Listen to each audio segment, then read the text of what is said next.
Hi hello welcome to our channel. నేను మీ సిరి. ఈరోజు మనం చెప్పుకోబోయే కథ ఇష్టమైన సకుడా పార్ట్ 75. పొద్దున్నే ఆఫీస్కి వెళ్ళడానికి సిద్ధమవుతున్న కమల్ గది తలుపులు తట్టడంతో తెరిచాడు. అప్పుడే నిద్ర లేచి పట్టినట్టు ఉంది దీక్ష. రాత్రి ఆలస్యమైనా సరే మళ్ళీ లేట్ చేస్తే కమల్ వెళ్ళిపోతాడని అలాగే వచ్చింది. దారిచ్చే అతను రెడీ అవసాగాడు. అతన్ని చూస్తూ కూర్చుంది బెడ్ మీద. బావా నీతో మాట్లాడాలి బావా అంది దీక్ష. ఏంటో చెప్పు. కనీసం ఆమె వైపు కూడా చూడని అతని ప్రవర్తనకి విసుగు లాంటిది వచ్చింది దీక్షలో. ఏమైనా పని ఉందా బావా అని అడిగింది అసహనాన్ని కష్టంగా అణుచుకుంటూ. ఆఫీస్కి వెళ్ళాలి అన్నాడు. పోనీ ఈవినింగ్ కుదురుతుందా? ఆమె గొంతులో డల్నెస్ తెలుస్తుంటే వెనక్కి తిరిగి చూశాడు కమల్. 2 నిమిషాలు ఆలోచించి సరే ఈవినింగ్ మాట్లాడతాను అని అన్నాడు. ఇక్కడ కాదు బావా. మరెక్కడా? అయోమయంగా చూశాడు ఆమె వంక అతను. చెప్పాను కదా నువ్వు ఎప్పుడు వస్తావు? నేను కాలేజీకి వెళ్ళొస్తానన్నది. నేను 5కి వచ్చేస్తాను అని అన్నాడు కమల్. సరే బావా, నీకోసం నేను వెయిట్ చేస్తుంటాను అంది. ఇక ఆ టాపిక్ అక్కడే ఆగిపోయినట్టు గబగబా రెడీ అయ్యి కావలసినవి సర్దుకుంటున్నాడు కమల్. అక్కడ ఉండలేదిక, బయటికి వచ్చేసింది దీక్ష. కమల్ ప్రవర్తన చూస్తుంటే తన మీద అసలు ఇష్టం ఉందా లేదా అర్థం కావడం లేదు దీక్షకి. తన మామయ్య ఏమో తనంటే ఇష్టమని చెప్తాడు. తెలియకుండానే కళ్ళల్లో నీళ్లు వచ్చి గదిలోకి వెళ్ళిపోయింది ఈ దీక్ష. పైన గదిలో నుంచి వస్తున్న దీక్షని చూసి శివకుమార్ నవ్వుకున్నాడు. కమల్కి కూడా దీక్ష అంటే ఇష్టమని భ్రమపడ్డాడు.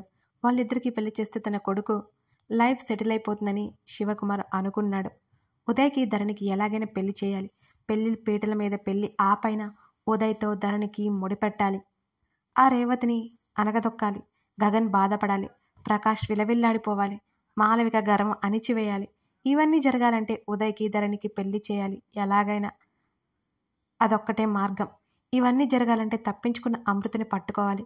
వెంటనే ఓ రౌడీ షీటర్కి కాల్ చేశాడు శివకుమార్. అమృతని పట్టుకుంటే 10 లక్షలు ఇస్తానని డీల్ మాట్లాడుకున్నాడు.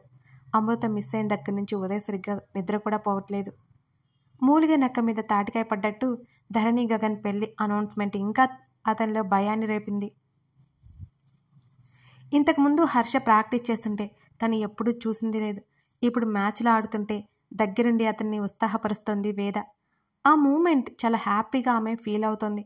వేద, నీకు ఇక్కడ ఇబ్బందిగా ఉండొచ్చు. హైదరాబాద్ బయలుదేరతావా అని అడిగాడు హర్ష. నాకేం ఇబ్బంది లేదు. అలాగే హాస్పిటల్లో నా నీట్ కూడా లేదు. ఒకేలా నువ్వు అదర్ కంట్రీస్కి వెళ్తే నీతో రావాలిగా, కాబట్టి నాకేం ప్రాబ్లం లేదు. ఇంకా నాకు చాలా హ్యాపీగా ఉంది. This is your dream Harsha, ఆమె సంతోషంగా చెప్పింది. హర్ష కూడా చిన్నగా నవ్వాడు. అయితే పర్లేదా? ఆమె మెడ చుట్టూ చేతిని వేసి అడిగాడు. లేదు, నువ్వు ప్రాక్టీస్ చేసుకో. నేను ఇక్కడ విజిటింగ్ ప్లేసెస్ ఉంటే చూసుకుంటా. భుజాలు కదిలించింది వేద. ఒక్కదానివి వెళ్ళకు. వెళ్ళను. ఫ్రెండ్స్ ఉన్నారులే ఇక్కడ. గగన్ వాళ్ళకి మంచి గిఫ్ట్స్ తీసుకోవాలి. కపుల్స్కి ఏం బాగుంటాయి అని అడిగింది వేద.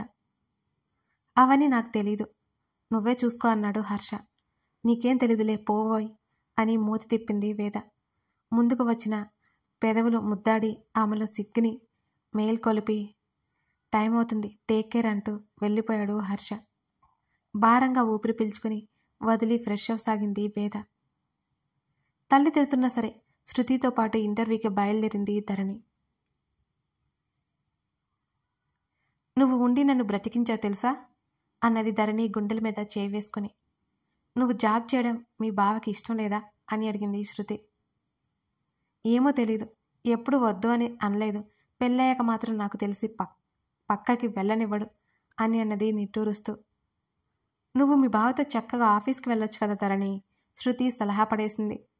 కుదరదు, అక్కడ అందరూ ఇచ్చే రెస్పెక్ట్, అబ్బా నాకు అది ఇబ్బందిగా ఉంటుంది అంటూ పెదవి విరిచింది ధరణి. శృతి పీచికి వెళ్ళి అట్నుంచి అటు ఇద్దరు ధరణి ఇంటర్వ్యూకి ఉన్న ఆఫీస్కి వెళ్ళారు. ధరణి సెలెక్ట్ అయింది.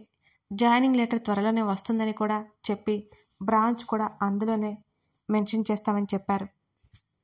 పిచ్చి సంతోషంతో శృతితో పాటు విహారం చేసి సాయంత్రం అనగా ఇంటికి బయలుదేరింది ధరణి. వాళ్ళిద్దరూ ఎన్నోసార్లు అమృతని తలుచుకున్నారు. ఆ సమయంలోనే దారిలో ఉండగానే గగన్కి కాల్ చేసింది. తను మళ్ళీ రేపు వెళ్ళిపోవాలి. ఈవినింగ్ అతనితో అలా తిరగాలి అనుకుంది ధరణి. చెప్పు అన్నాడు. ఎక్కడా ఉన్నావు అని అడిగింది. ఇంట్లో అన్నాడు. ఇంట్లోనా? అవును. నేను వస్తున్నానులే అంది ధరణి. పిక్ చేసుకోవాలా అని అడిగాడు. వచ్చేస్తా దగ్గరికి. ఆల్రెడీ వచ్చేసాను, డ్రైవర్ ఉన్నాడు. ఓకే టక్కున కాల్ కట్ చేశాడు. అబ్బా అప్పుడే కట్ చేయకపోతే సొమ్మేం పోతుంది అని ముఖం చిట్లించుకుంది ధరణి. అయినా తనే అతన్ని రమ్మంటే సరిపోయేది కదా.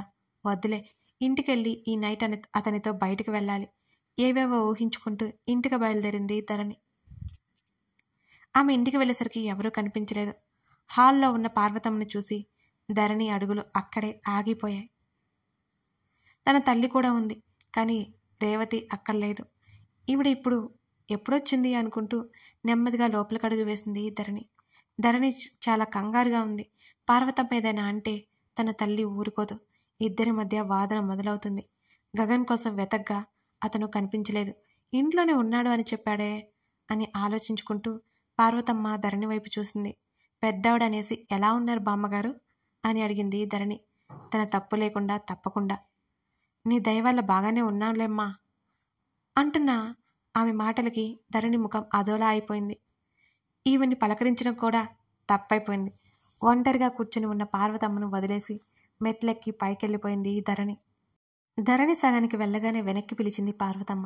తన్ని కాదనుకుని వెళ్ళబోతున్న ధరణి, ఏమే పిల్ల నిన్నే గట్టిగా పిలవడంతో తననేనా అనుకుంటూ వెనక్కి చూసింది ధరణి.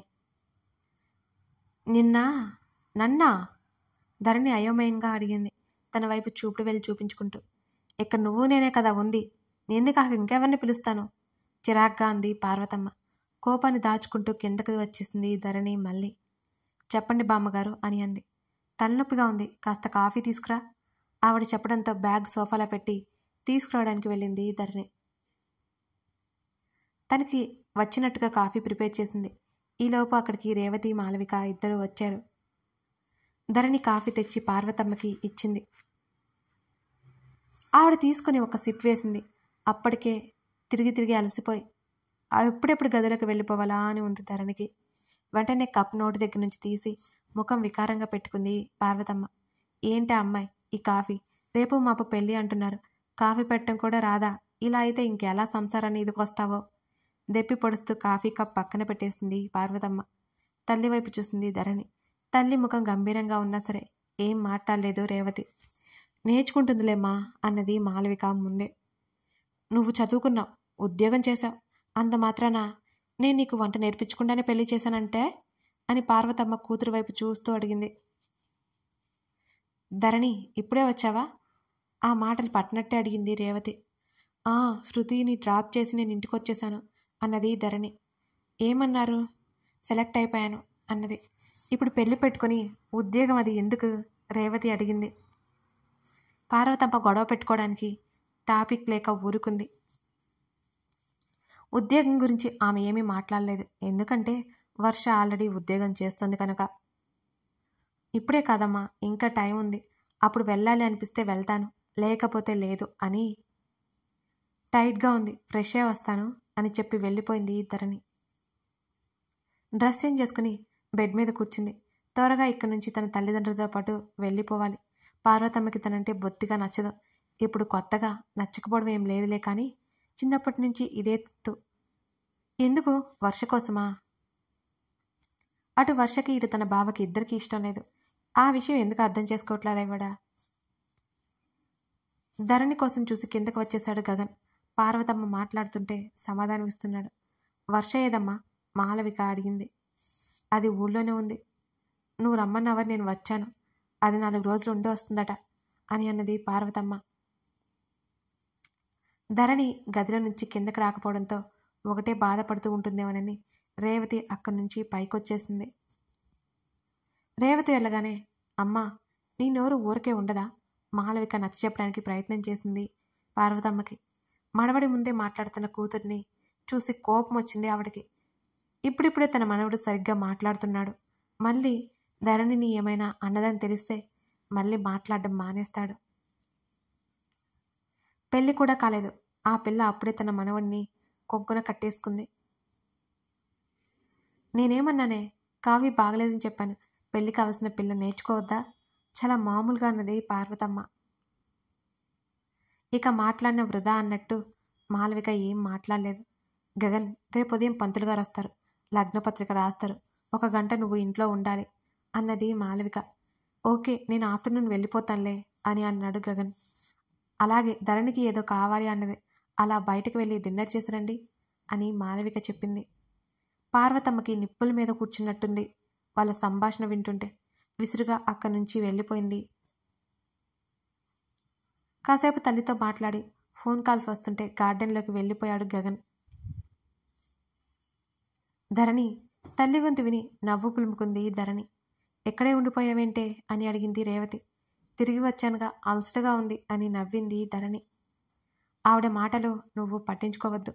వర్షాన్ని గగన్కి ఇచ్చి పెళ్లి చేయాలని ఆవిడ ఆశ ఎంతైనా ఉంటుంది కదా, ఆవిడ అలాగే అంటుంది, నువ్వు పట్టించుకోవద్దు అని అంది రేవతి. ధరణి తలాడించింది. మనం రేపు సాయంత్రం బయలుదేరదాం అన్నది రేవతి. సరే అంది ధరణి. సరే, కాసేపు రెస్ట్ తీసుకో చెప్పేసి అక్కడి నుంచి వచ్చేసింది రేవతి కూడా. ఎప్పుడో రాత్రి ధరణి కిందకు వచ్చింది. గగన్ కోసం చూడగా అతను అక్కడ కనిపించలేదు.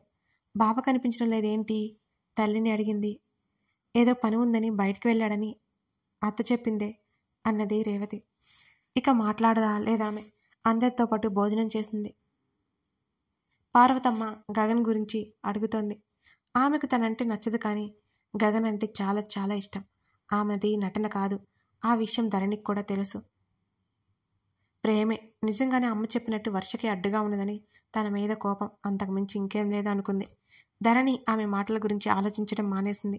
రాత్రి చాలాసేపు గగన్ కోసం చూసింది, కానీ అతను రాలేదు. అతను అమృత దగ్గరికి వెళ్ళాడని ధరణికి తెలియదు కదా. మర్నాడు పొద్దున్నే అతని గదిలోకి వెళ్ళింది. అతనితో కనీసం కలవకుండా మాట్లాడకుండా 1 రోజు వృధా అయిపోయింది. అతను అప్పుడే స్నానం చేసి బయటకు వచ్చాడు. టవల్తో ఉన్న అతన్ని చూసి వెంటనే కిటికీ వైపుకి తిరిగిపోయింది ధరణి. అతడు వెనక నుంచి హత్తుకోవడంతో ఆమె ఉలిక్కిపడింది. అతని జుట్టులో ఉన్న నీటి బిందువులు ఆమె భుజాన్ని అభిషేకించసాగాయి. ఏం జరగనట్టే ఎలా ఉంటాడో ధరణికి ఎప్పటికీ అర్థం కాదు అసలు. ఆ నీటి ధారలు ఆమె డ్రెస్ లోపలికి ఇంకిపోతూ ఆమె శరీర భాగాన్ని తడిపేస్తున్నాయి. అతని చెయ్యి ఆమె టీషర్ట్ దాటి నేరుగా ఆమె నడుము మీద చేరిపోయింది. చల్లని అతని చెయ్యి వెచ్చని ఆమె శరీరం మీద తాకగానే కిటికీ చువ్వలను బలంగా బిగించింది. ఆమె గొంతు తడారిపోతుంటే గుటకలు మింగింది ధరణి. 3 nights 4 days అయిపోయాయి. ఇంకా ఏంటి నీ కంగారు? అతని లెక్కలకి సిగ్గుతో ముడుచుకుపోయింది ధరణి. ఆ మధ్య ఉన్న దూరం ఇంకా పోయే వరకు ఆమెలో బిడియం పోదేమో. ఆమె మెడవంపులో అతని పెదవులు సంతకం చేయగా అతని జిహ్వ ఆమె భుజం మీద తారాడింది. అతని తాకిడికి తాళలేక చప్పున వెనక్కి తిరిగి అతన్ని హత్తుకుంది ధరణి. ఆమె నడుము వెనుక చెయ్యి వేసి మరి కాస్త దగ్గరికి లాక్కున్నాడు. మరింతగా అదిరిపడుతూ అతని గుండెల్లో ముఖం దాచుకుంది. నేను మాట్లాడడానికి వచ్చాను, ఆమె తడబడుతున్న గొంతుతో నెమ్మదిగా చెప్పింది. నీ నోటికి ఏమైనా లాక్ వేశానా? ముడిపెట్టిన ఆమె కొప్పు నుంచి జారిన పిల్ల వెంట్రుకలు ఆమె మెడ మీద అల్లరి పెడుతుంటే సున్నితంగా మునివేళ్లతో వాటితో ఆడుకునే పనిలో పెట్టుకున్నాడతను. అతని మునివేళ్లు తాకిళ్ళకి పరవశంతో కళ్ళు మూసేస్తూ మెడ పక్కకు వచ్చింది ధరణి. ఏదో మాట్లాడాలి అన్నావు, చెప్పు. ఈసారి అతని పెదవుల ప్రయాణం ఆమెకు కణత మీద నుంచి చెంప మీదకు చేరింది. అతని జుట్టులో నుంచి కారుతున్న నీటి బిందువులు ఆమె మీదకు చేరాయి. దూ దూ ఏదో చెప్పబోయింది ధరణి. ఆమె పెదవి దగ్గరికి వచ్చిన అతని పెదవులను గమనించి ఆ మాట ఆమె ఆపివేసింది. ఏంటి? అతని ఊపిరి ఆమె ముఖమంతా వెచ్చగా పరుచుకుంది. ఇంకెక్కడ మాటలొస్తాయి? అతని శరీరం నుంచి వస్తున్న పరిమళాలు ఆమెను వివసరాల్ని చేస్తున్నాయి. భారంగా ఊపిరి తీసుకోసాగింది ధరణి. ఆమె గుండె విపరీతమైన వేగంతో కొట్టుకోసాగింది అతని పనులకి. ఆమె కింది పెదవిని అతని పెదవుల మధ్య బంధించాడు. ఆమె పెదవిని విచ్చుకోగా ఒక చేతిని అతని మెడ చుట్టూ వేసి మరొక చెయ్యి అతని చుట్టూ వేసింది ధరణి. అతని పెదవులను ఆమె పెదవుల్లో తేనెను సేవించసాగాయి. అతి కోమలమైన ఆమె దేహం అతని చేతులతో స్పృశించసాగాయి.